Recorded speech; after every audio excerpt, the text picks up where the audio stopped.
welcome to SR Study Classes. I'm Soumya Mishra and I'm here to teach you English Literature and Language. So आज हम start करने वाले हैं अपनी supplementary book का पहला chapter, that is Eswaran the story teller. अब जैसे कि आपको टाइटल समझ में आ रहा होगा कि स्टोरी टेलर लिखा है तो कुछ कहानियों से रिलेटेड चीज़ें तो होंगी ही होंगी.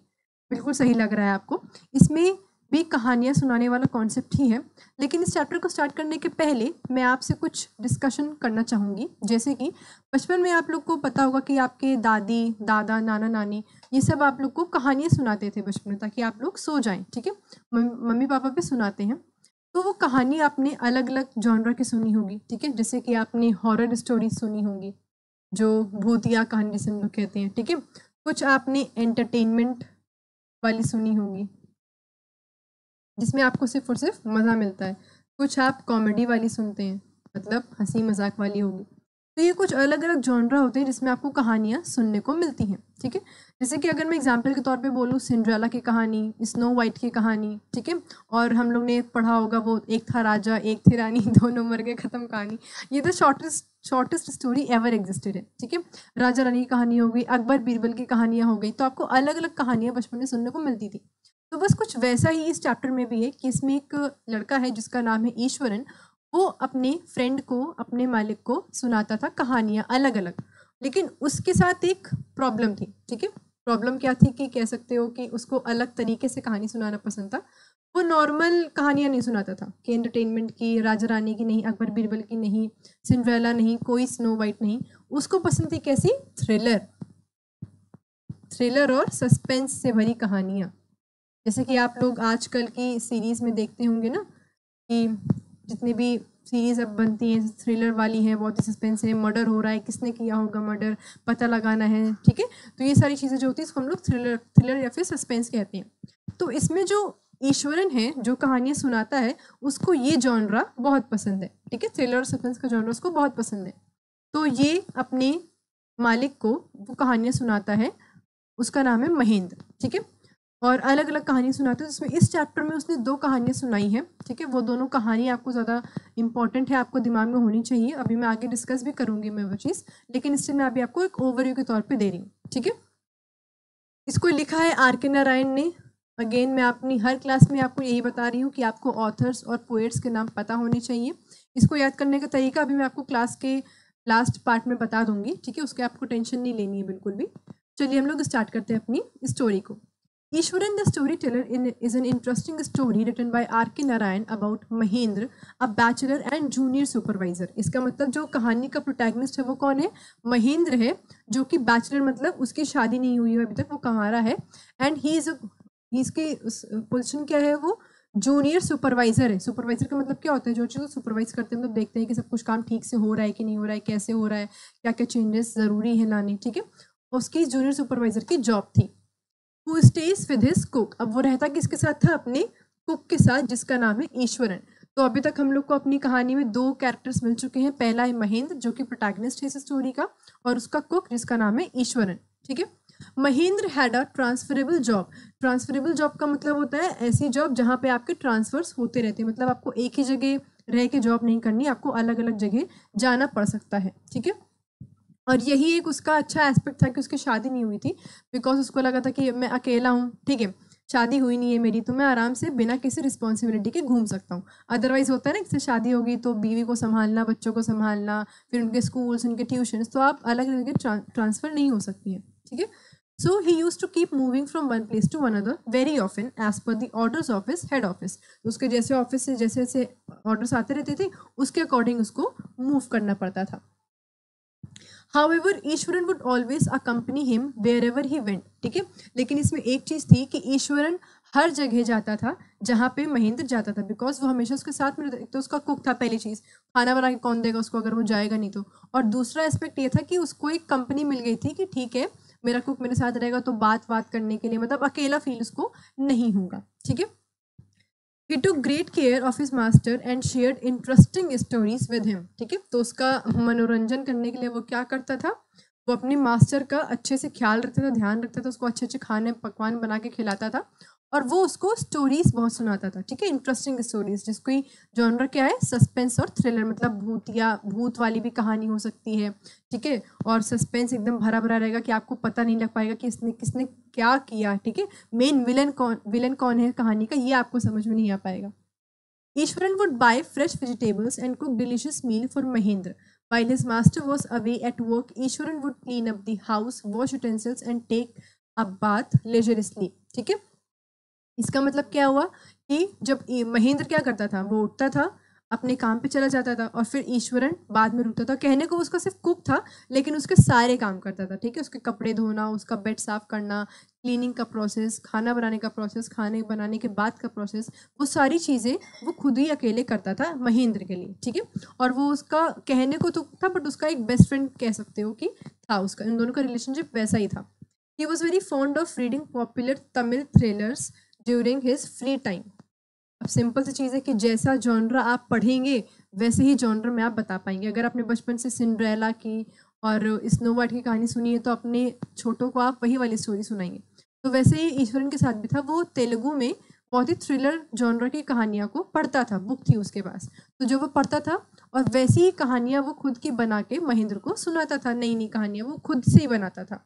As a result, he often invented his own thrillers and would tell those stories to Mahendra when he returned from work. ठीक है, जिसकी वजह से क्या हुआ, वो अलग अलग कहानियाँ पढ़ता था, तो वो अपनी खुद की कहानियाँ क्रिएट करना उसने स्टार्ट कर दी, फिक्शनल स्टोरीज उसने बनानी स्टार्ट कर दी, और वही कहानी को वो किसको सुनाता था, महेंद्र को सुनाता था, जब वो अपने काम से वापस आ जाए तो. Mahendra enjoyed listening to his cook's stories. तो बेसिकली आप इतना समझिए कि इस स्लाइड में जितना भी मैंने बताया आपको, यहाँ पे ये है कि महेंद्र का एक कुक था जिसका नाम था ईश्वरन, वो दोनों हमेशा साथ साथ रहते थे. महेंद्र की जॉब जो थी वो बहुत ही ट्रांसफरेबल थी, मतलब उसको एक जगह से दूसरी जगह मूव करते रहना पड़ता था, इसीलिए वो अपने कुक को हमेशा अपने साथ रखता था. और उसका कुक कहने को तो उसका कुक था, बट वो उसके सारे काम करता था रेगुलरली, ठीक है, खाना बनाना, कपड़े धोना और साफ़ सफाई करना, सारा चीज़ें वो उसका संभालता था. और प्लस सबसे इंटरेस्टिंग फैक्ट क्या है कि वो उसको थ्रिलर कहानियाँ सुनाता था, और महेंद्र को पसंद भी आता था कि वो उसको कहानी सुना रहे. मतलब इट्स लाइक दो बेस्ट फ्रेंड है साथ में, कोई अभी तक कोई प्रॉब्लम अराइज नहीं हुई, सब कुछ एकदम हंसी तरीके से चल रहा है, अच्छे से चल रहा है. Once Ishwaran told him a story of wild elephant. अब देखो यहाँ से थोड़ा सा टर्निंग पॉइंट स्टार्ट हो रहा है कि अब एक बार की बात है कि ईश्वरन ने उसको एक वाइल्ड एलिफेंट की कहानी सुनाई, ठीक है. वाइल्ड एलिफेंट मतलब जंगली हाथी जो होता है, ठीक है. And how he controlled the menacing animal that had gone mad, ठीक है. मेनेंसी का मतलब होता है जिद्दी जो होता है, ठीक है, जो जिद्दी जानवर था. अगर हम लोग बात करें वाइल्ड एलिफेंट की, तो आपको पता है कि वो पालतू तो है नहीं कि आप उसको समझाएंगे या फिर अपनी कोई क्या कहते हैं कि जेस्चर से आप उसको कंट्रोल कर लेंगे, तो वो तो पॉसिबल ही नहीं था, ठीक है. तो उसने बताया कि कैसे एक बार उसने एक वाइल्ड एलिफेंट को कंट्रोल किया और अपने आप को सुपीरियर दिखाया, मतलब कि मैंने देखो एक जंगली हाथी को मार गिराया, ठीक है. तो उसकी जो स्टोरी उसने खुद से क्रिएट करी थी वो उसको सुनाना स्टार्ट करता है. He had seen logs of woods carried by elephants. These animals were fed a huge amount of food. अब उसने क्या देखा कि एक जंगली हाथी है और वो ढेर सारे लकड़ी के जो ढेर होते हैं, लकड़ी के जो गट्ठर होते हैं, वो उसको उठा के ले जा रहा है, ठीक है. तो उसने ये चीज़ रियलाइज़ करी कि इन लोग को बहुत सारा खाना खिलाया जाता होगा, तभी इतने ताकतवर हैं. क्योंकि ये लकड़ी के जो ढेर उठा के लेकर जा रहे हैं, ये तभी पॉसिबल है बिकॉज इन लोगों को जब खाना मिल रहा होगा अच्छा खासा, एकदम इनकी डाइट परफेक्ट होगी. But when they went wild, they could not be tamed even by the most experienced Mahout. Mahout का मतलब होता है कंट्रोलर ऑफ एलिफेंट, जैसे कि शेफर्ड्स वगैरह होते हैं ना, काउ हर्ड्स होते हैं, वैसे ही मेहॉट यूज़ होता है जो एलिफेंट्स को कंट्रोल करते हैं, ठीक है. तो उसने एक बात उसके एलिफेंट के बारे में ये बताई कि वैसे तो ये जानवर बहुत ही नॉर्मल होते हैं, ठीक है, मतलब काम कर रहे हैं, मतलब ज़्यादा बुद्धि नहीं लगाते हैं, लेकिन अगर इन लोगों को गुस्सा आ जाए तो फिर तो भाई इनके आगे कोई नहीं टिक सकता, क्योंकि पहली चीज़ तो जाइंट एनिमल होते हैं, ठीक है, बहुत बड़े जानवर होते हैं. आपने देखा होगा एलिफेंट तो बहुत बड़ा होता है, आप बहुत छोटे पड़ जाओगे उसके आगे. तो जब तक एलिफेंट शांत है तब तक तो ठीक है आपके लिए, लेकिन जहाँ पे वो पागल हो गया फिर आपको फिर कोई नहीं बचा सकता. One fine day, an elephant entered the school premises where children were playing and broke through the brick wall. अब उसने बोला कि एक बार की बात है कि वही पागल हाथी जो है वो फॉरेस्ट से भाग आया और वो एक बार स्कूल के अंदर घुस गया. अब आप लोग सोचने में आप लोग को प्रैक्टिकली पॉसिबल नहीं लगेगा, because again I am telling you कि वो स्टोरीज फिक्शनल बनाता था खुद से। फिक्शन है, फिक्शन की एक खास बात होती है कि आप उसमें कुछ भी ऐड ऑन कर सकते हैं, उसमें कोई लॉजिक नहीं होता है फिक्शन में, ठीक है। नॉन फिक्शन में आपको लॉजिक देखने को मिलेगा, लेकिन अगर हम फिक्शनल स्टोरीज की बात कर रहे हैं तो आप अपनी इमेजिनेशन को बस उसमें उड़ेल दीजिए और कुछ मत करिए।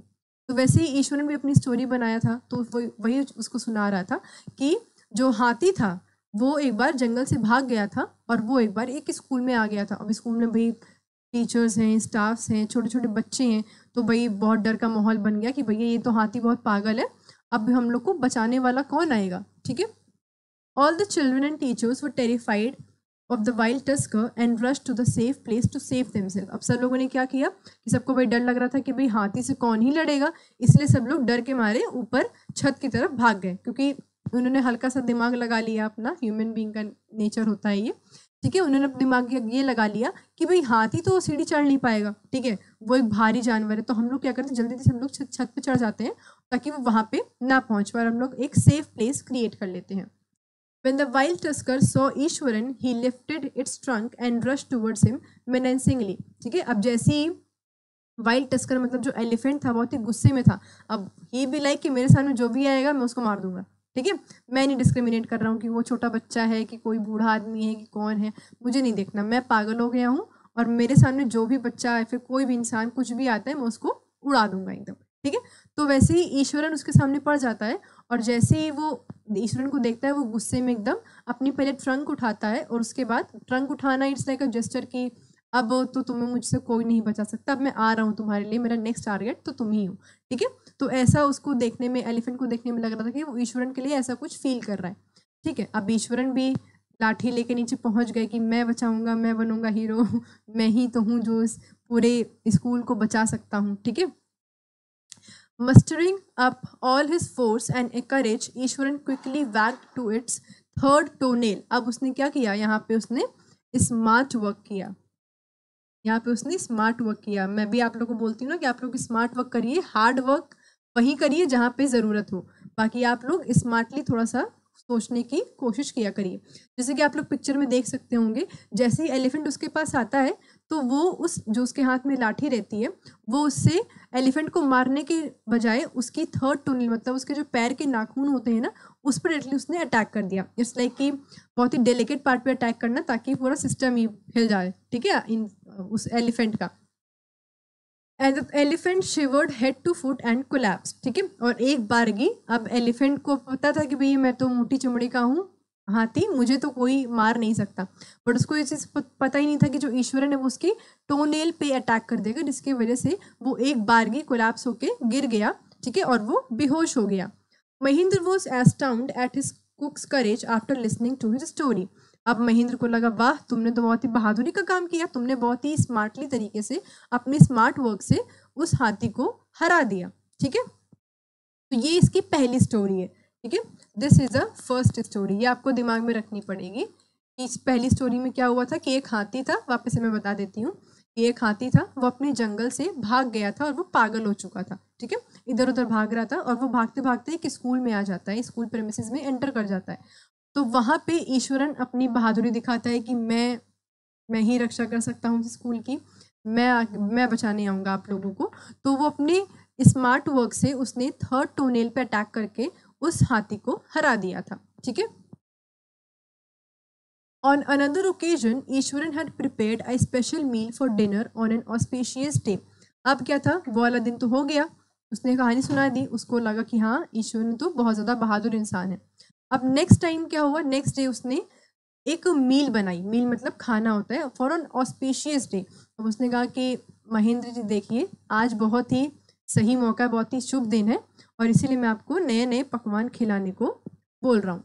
He told Mahendra that he prepared several delicacies to feed the spirits of their ancestors। अब उसने कहा कि ऐसा है कि आज हम लोग खाना बनाएंगे ढेर सारा अच्छा अच्छा और अपने पूर्वजों के लिए बनाएंगे, ठीक है, ताकि हमारे पूर्वजों की आत्मा को शांति मिले, इसलिए हम लोग उनके नाम पे आज हम लोग खाना बना के खाएंगे। तो ऑल्दो महेंद्र इतना बिलीव नहीं करते थे इन सब चीज़ों पर, उसको सिर्फ खाने से मतलब था। उसने कहा हाँ ठीक है तुम्हें जिसके लिए ये बनाना बनाओ, लेकिन खाऊंगा तो उसको मैं ही। As usual, Eswaran began with his storytelling, but this time he talked about supernatural element, ठीक है। अब क्या था यहाँ पे, वो हॉरर एलिमेंट थोड़ा सा उसने डाल दिया, होता है ना सस्पेंस वाला, उसने वो डाल दिया। उसने कहा कि ठीक है अभी आप पूर्वजों के लिए जो मैंने खाना बनाया उसको खा लीजिए, और उसको खाने के बाद उसने स्टोरी सुनानी अपनी स्टार्ट कर दी। और इस बार, इसके पहले तो उसने करेजियस स्टोरी चूज़ करी थी, लेकिन इस बार उसने क्या चूज़ किया, उसने चूज़ किया कि अब मैं थोड़ा सा हॉरर एलिमेंट डालता हूँ ताकि मेरे महेंद्र जी हैं उनको थोड़ा सा डर लगना चाहिए। He said he was not afraid of ghosts as he was brave enough to deal with them. अब उसने कहा कि मुझे डर वर नहीं लगता है, देखो भूतों से, महेंद्र ने बोला कि मुझे भूतों से डर नहीं लगता, मैं उन सब से निपट लेता हूँ, मैं उस सब पे बिलीव ही नहीं करता हूँ, इसलिए तुम्हें जितनी कहानियाँ सुना रहे हो तुम सुना सकते हो। Ishwaran told his master that the place they stayed in was once a burial ground. ठीक है, ये सबसे अच्छा तरीका होता है किसी को भी डराने का, सीधा सीधा बोल दो कि आप भी हम लोग जहाँ पे रह रहे हैं एक टाइम पे ना वहाँ पे कब्रिस्तान हुआ करता था। तो अच्छा से अच्छा इंसान भी एक बार के लिए उसके अंदर डर डेवलप हो जाता है कि अरे बाप रे यहाँ पे कब्रिस्तान हुआ करता था, मतलब यहाँ पे लोगों को दफनाया गया होगा, पता नहीं उनकी आत्मा भटक रही होगी अभी तक, हो भी सकता है। And he had also seen ghost around. He particularly mentioned a gruesome ghost of a woman. ठीक है, उसने पर्टिकुलरली क्या किया, उसने बोला कि आपको पता है कि यहाँ पे पहले एक कब्रिस्तान हुआ करता था, और उसने तो कुछ कुछ आत्माओं को देखा भी है। कौन सी आत्माओं को? एक औरत की आत्मा उसने देखा है जिसने अपने हाथ में क्या लिया है, फीटस लिया है। ठीक है, carried a foetus which appeared on and off at midnight during a full moon night. Full moon night जिसे हम लोग कहते हैं, आपने देखा होगा मूवी वगैरह में, कोई भी जो भूत या फिर घोस्ट होता है वो ज़्यादातर एकदम पीक पे स्ट्रॉन्ग का होता है जिस दिन अमावस की रात होती है। ठीक है, तो अमावस की रात को हम लोग फुल मून नाइट कहते हैं। She moaned in a shrill tone and carried a foetus in her arms. ठीक है, मोन का मतलब होता है जो वो हार्श वॉइस होती है ना, जो भूतों की चिल्लाने की आवाज़ होती है, अलग अलग टाइप की वॉइसेस वो निकाल रही थी, और उसने अपने हाथ में एक फीटस, फीटस मतलब होता है स्मॉल बेबी कह सकते हो यहाँ पे। ठीक है, जो स्मॉल बेबी, इन्फेंट बेबी होता है, उसने उसके अपने हाथ में, अपनी गोद में उस बच्चे को लिया हुआ है, और वो उस आत्मा को देख सकता था, ऐसा ईश्वरन ने बताया महेंद्र को। Hearing this, Mahendra was scared and shivered at their description and rebuked Ishwaran, stating that ghost doesn't exist. अब वो हल्का सा डर तो गया था, बिकॉज उसने इतना उसको इंटिमिडेट कर दिया था ये बोल के कि मैंने वो घोस्ट देखा है, उसके हाथ में एक बच्चा भी था और यहाँ पे पहले कब्रिस्तान भी था। तो उसने कुछ कुछ चीज़ें ऐसे बता दी जिससे वो रियल लगने लगा। तो महेंद्र को डर तो लग रहा था, लेकिन फिर भी उसने अपने आप को समझाने के लिए बोला कि नहीं नहीं, तुम झूठ बोल रहे हो, कुछ भी हो, लेकिन मुझे भूतों से डर नहीं लगता है। मतलब मैं ऐसा मानता हूँ कि वो लोग कभी एग्जिस्ट ही नहीं करते, क्योंकि मैंने देखा नहीं है। अगर मैं देख लूंगा तो मैं मान जाऊंगा कि भूत एग्जिस्ट करते हैं। ठीक है, soon he retired to bed but could not sleep as a discussion about the ghost woman was hovering in his mind. अब उसने इतना बोल तो दिया कि फिर बोला कि चलो ठीक है तुम सोने जाओ, मुझे भी सोने दो, मुझे सुबह काम पे जाना है। अब वो बोल के तो चला आया, लेकिन पूरी रात उसके नींद ही नहीं पड़ रही थी, उसके दिमाग में यही चल रहा था कि कुछ ना कुछ जो है यहाँ पे घूम रहा है, कोई तो आत्मा हो सकती है हो यहाँ पे, क्योंकि ईश्वरन के बताने का तरीका, ठीक है, वो बहुत ज़्यादा इन्फ्लुएंसिंग था उसके लिए, कि वो इसे बता रहा था कि उसको लग रहा था कि कब्रिस्तान भी था यहाँ पे, और फिर उसने घोस्ट को देखा भी है। तो उसके दिमाग में आया कि अगर ईश्वरन ने देखा होगा तो हो सकता है कि एग्जिस्ट भी करता हो। ठीक है, अब ईश्वरन के सामने उसने बोल तो दिया कि मुझे डर वर नहीं लगता है, लेकिन अंदर ही अंदर वो एकदम बहुत ही ज़्यादा डरा हुआ था। ठीक, From that day onwards, Mahendra would go to sleep feeling uneasy thinking about the female ghost. ठीक है, अब उस दिन के बाद से हर रात जब तक वो लोग उस जगह पे थे, जब भी वो सोने जाता था, हमेशा ईश्वरन की बात जो है वो उसके दिमाग में गूंजती रहती थी कि हो सकता है घोस्ट हो, घोस्ट हो। तो ऐसा, अगर मैं आपको एक एग्जांपल लेके बताती हूँ, कभी कभी आपने ऐसा नोटिस किया होगा कि रात में जब आप सो रहे होते हैं और अचानक से अगर आपकी नींद खुली तो आपको लगता है कि कोई आपको देख रहा है, फिर कोई है आसपास आपके। ठीक है, तो वैसा ही महेंद्र को लगना स्टार्ट हो गया था कि मेरे आसपास कोई है। तो वो क्या करता था कि जो विंडोज़ हैं, विंडोज़ के बाहर ध्यान से देखना कि कोई अगर मूवमेंट हो रही हो तो उसको पता चल जाएगा कि हाँ घोस्ट ही है। तो वो हर चीज़ को बहुत ज़्यादा नोटिस करना उसने स्टार्ट कर दिया था। ठीक है, फोकस होके। One night as Mahendra was sleeping he suddenly woke up from his sleep by a low moaning and sound coming from his window. अब देखो, अब तो कहोगे कि मैम ये तो उसने देख लिया है। ठीक है, अब उसने घोस्ट को देख लिया, तो अब एक रात क्या हुआ, अब तो वैसे भी वो सो नहीं पा रहा है। ठीक है, और मुश्किल से वो जिस दिन सोया, जिस दिन उसको नींद पड़ी, उसी दिन उसको अचानक से उसकी नींद खुल गई। क्यों नींद खुली? उसने किसी के चिल्लाने की आवाज़ सुनी। ठीक है, जैसे आपने देखा होगा ना मूवीज़ वगैरह में भूत कैसे चिल्लाते हैं, बस एकदम सेम डिक्टो वैसी वॉइस उसने सुनी, और वो सुन के वो डर के चौंक के उठ गया। ठीक है, Out of curiosity, he looked out of the window and saw the night sky was filled with moonlight. ठीक है, अब उसने सोचा, जैसे दो तरीके के लोग होते हैं, पहले वो होते हैं जिनको हल्का सा भी थोड़ा सा सस्पेंस लगता है तो वो लोग जाके चेक करने लगते हैं कि क्या हुआ कैसा। आप मूवी वगैरह में देखते होंगे कि हल्की सी अगर आवाज़ आ रही है तो ये नहीं कि सो जाए वापस से चादर ओढ़ के, लेकिन नहीं, उनको जाके देखना होता है कि अरे ये आवाज़ कैसी थी, किसने आवाज़ करी। तो Mahendra was one of him. ठीक है, कि ऑल वाले उसको डर लग रहा था लेकिन फिर भी उसने सोचा कि ये आवाज़ कहाँ से आ रही है, मुझे चेकआउट करना पड़ेगा कि ये आवाज़ किधर से आ रही है। ठीक है, and noticed a dark cloud shaped structure that was clutching a bundle. अब जब उसने बाहर की ओर देखा तो देखा कि मूनलाइट, जो चांद की रोशनी होती है, वो हर जगह पड़ रही थी। और होता है ना कि ब्लैक क्लाउड, जो काले घने बादल होते हैं, वो एकदम फॉर्म होना स्टार्ट हो गए थे, जैसे कि तूफान के पहले की खामोशी वाला जो नहीं होता है, वैसा एकदम वैसा ही सीन था। आप इसको इमेजिन करते हुए चलना कि आप एक कमरे में हो, एक फॉरेस्ट इलाके में आप रह रहे हैं और आप एक रूम में अकेले सो रहे हैं और अचानक से आपको ऐसी चीखने चिल्लाने की आवाज़ आए और आप आउट ऑफ क्यूरियोसिटी उठ के जाके देखें कि देखते हैं किसके चिल्लाने की आवाज़ आई है। और जब जैसे ही आपने बाहर झांका, खिड़की के बाहर झांका, एकदम रात का माहौल है, ठीक है, आप खिड़की के बाहर झांक रहे हो तो आपको डार्क क्लाउड्स फॉर्म होते हुए दिख रहे हैं। ठीक है, ऑल दो आप लोग तो इतने में डर जाओगे, ठीक है, बट स्टिल हम लोग आपको बोलेंगे कि आप इमेजिन करते हुए चलिए। Seeing this, Mahendra started sweating profusely and fell on his pillow, gasping. ठीक है, अब उसने जैसे ही ये सीन देखा, उसको एक बार के रियलाइज हुआ कि अरे आज तो अमावस की रात है, ठीक है, फुल मून नाइट है और ऊपर से डार्क क्लाउड्स का फॉर्मेशन हो रहा है, आज तो वो घोस्ट आके मुझे खा ही जाएगी। इसीलिए वो जल्दी से भाग के अपने बेड पे आके लेट जाते, जैसे हम लोग बचपन में करते नहीं थे, हल्का सा डर लग रहा था तुरंत ही बेड पे, बिकॉज ऐसा कॉन्सेप्ट है कि बेड पे भूत जो है वो कभी चढ़ ही नहीं सकता है। ठीक है, आज उसको आता ही नहीं है बेड पे चढ़ना। The next morning Eswaran inquired his master about the female ghost and moaning sound that was coming from his room. ठीक है, अब जब रात में उसके साथ इतना बड़ा सा इंसिडेंट हुआ था और तो उसने देखा किसी को नहीं था, बट स्टिल उसके दिमाग में वो चीज़ बैठ चुकी थी। अब वो जब रात में सो गया था तो सुबह जब उठा तो उसके दिमाग में इतना था भी नहीं, लेकिन ईश्वरन को चाहिए होता है मसाला डालना है थोड़ा सा कहानी में ताकि क्रिस्पी लगे स्टोरी। तो उसने क्या किया, उसने रात में पूछा कि मालिक आप ठीक थे रात में, मतलब क्योंकि मैंने आवाज़ सुनी घोस्ट की चिल्लाने की तो मुझे लगा कि शायद आप ठीक ना हो। मैं आपकी तरफ आया भी था रूम पे, लेकिन फिर जब तक मैं आया तब तक सब कुछ शांत हो चुका था। जब उसने ये सवाल पूछा तब महेंद्र को लगा कि नहीं, मैंने जो देखा वो कोई सपना नहीं था, वो सच था, बिकॉज ईश्वरन को भी ये बात पता है। ठीक है, अभी तक वो अपने आप को फॉल्स होप्स दे रहा था कि नहीं नहीं, मैंने एक बहुत ही बुरा नाइटमेयर देखा है, ऐसा कुछ भूत भूत कुछ एग्जिस्ट नहीं करता है। लेकिन उसकी इस स्टोरी की वजह से महेंद्र को पूरा यकीन हो गया था कि सच में वो घोस्ट वहाँ पे था कल रात में। The next morning, a chill ran down Mahendra's spine and he decided to leave the haunted place immediately and forever.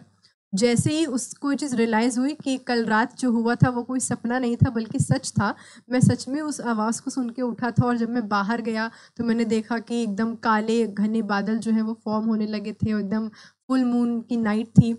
तो हो सकता है कि वो जो घोस्ट थी अपने बच्चे के साथ जिसके हाथ में फीटस था, वो आ रही होगी मुझे खाने के लिए, फिर मुझे मारने के लिए।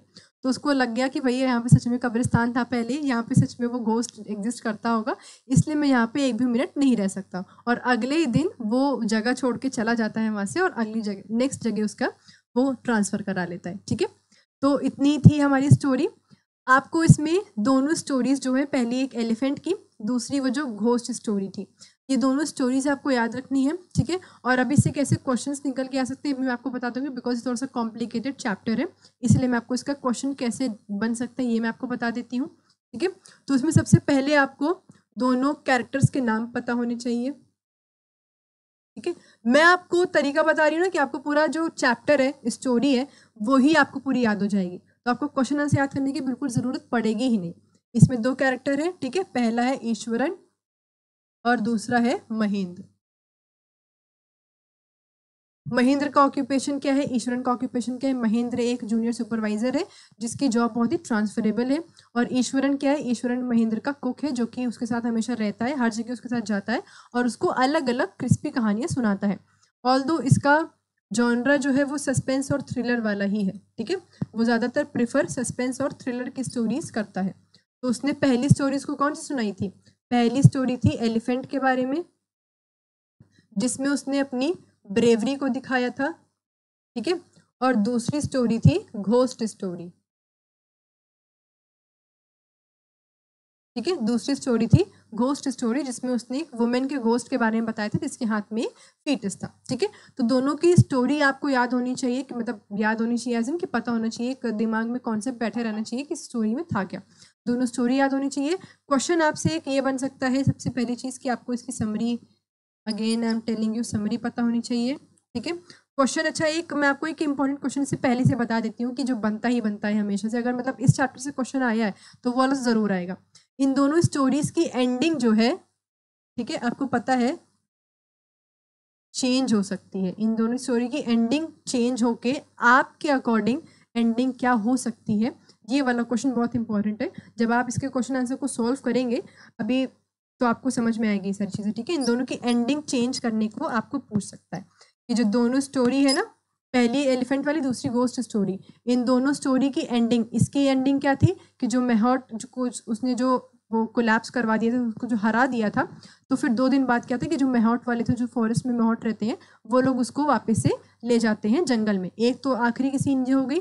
और इसमें घोस्ट स्टोरी में आखिरी में क्या हो जाता है कि जब उसको पता चलता है कि लास्ट नाइट जो इंसिडेंट हुआ था वो सच था, वो रियल था, वो कोई इसका नाइटमेयर नहीं था, तो उसमें एंडिंग क्या है कि वो उस जगह को छोड़ के चला जाता है। ठीक है, तो दोनों की एंडिंग की आपको चेंज करने को बोलेगा। स्टोरी खराब नहीं होनी चाहिए, बिना स्टोरी खराब की यहाँ पे आपकी क्रिएटिव स्किल देखने को मिल सकती है कि स्टोरी की जो पूरा कॉन्सेप्ट उसको खराब किए बिना आप कैसे उसकी एंडिंग को चेंज कर सकते हैं। ठीक है, तो बेसिकली यहाँ पे आपको डायरेक्टर बनने का मौका मिलेगा। ठीक है, आपको डायरेक्टर बनने का मौका मिलेगा कि आप अपने अकॉर्डिंग चीज़ों को डायरेक्ट कर सकते हैं कि नहीं, हमें नहीं चाहिए ये गंदी सी एंडिंग, हमको एकदम अच्छी सी सस्पेंस वाली एंडिंग चाहिए कि लोग सोचते ही रह जाएं कि अच्छा ये भी हो सकता था। ठीक है, ये वाला। तो बस इतना ही है आपका चैप्टर। ठीक है, आई होप आपको समझ में आया होगा, और इसको वापस से एक बार रिवाइज कर लीजिएगा। ठीक है, इसके जो नीचे आपको लिंक मिल जाएगा डिस्क्रिप्शन बॉक्स में, डायरेक्टली आप लोग वहाँ से भी जाके देख सकते हैं। ठीक है, तो thank you so much for watching this video. Have a nice day.